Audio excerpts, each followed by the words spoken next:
Hej sammen og velkommen til den her lille video. I dag der skal vi lave forberedelse til jordbæris. Og derfor skal vi have først med jordbær hældt op i den her båd.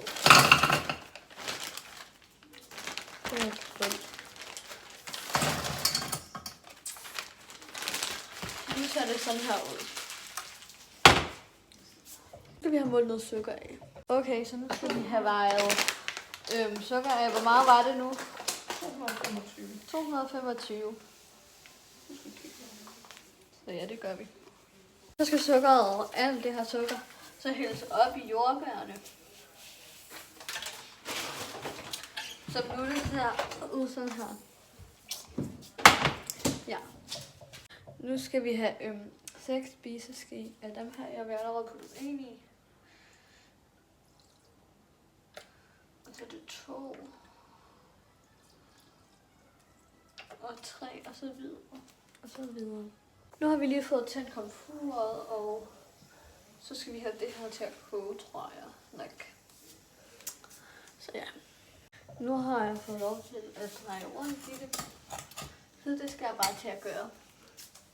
Så det koge, så sukkeren kan smelte, så jeg har sat det op på 9. Ja.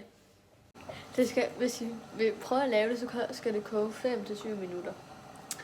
Og ja, vores er i gang med at koge. Nu vil jeg lige vise jer, hvordan det ser ud nede i. Det ser sådan her ud. Okay, nu er det har lige været i gang med at boble, og nu har vi lige skruet ned på 7, så ja. I kan se lidt derude i kanten, der er det sådan begyndt at boble lidt. Okay, nu kan I lige få lov til at se, hvordan det ser ud ned i skålen. Sådan her ser det ud. Okay, nu skal jeg blende det. Sådan så det bliver til puré. Et eller andet, ja. Så nu begynder jeg at blende. Så ja. Nu er det færdigt med at blendes til puré, tror jeg det hedder. Og så nu skal vi til at sige det. Så ja. Så nu skal vi til at hælde i. Okay, så nu prøver jeg lige at hælde op i. Okay. Ja. Okay, så nu gør jeg sådan her. Sådan så der rører noget af det her saft, eller hvad end det er, ned i, sådan så der ikke kommer klumper eller sådan noget i. Så ja, det er det, jeg tror. Sådan her ser det ud nede i, når det er sådan færdigt. Eller sådan, ja. Så nu er vi færdige med at sige det, eller et eller andet.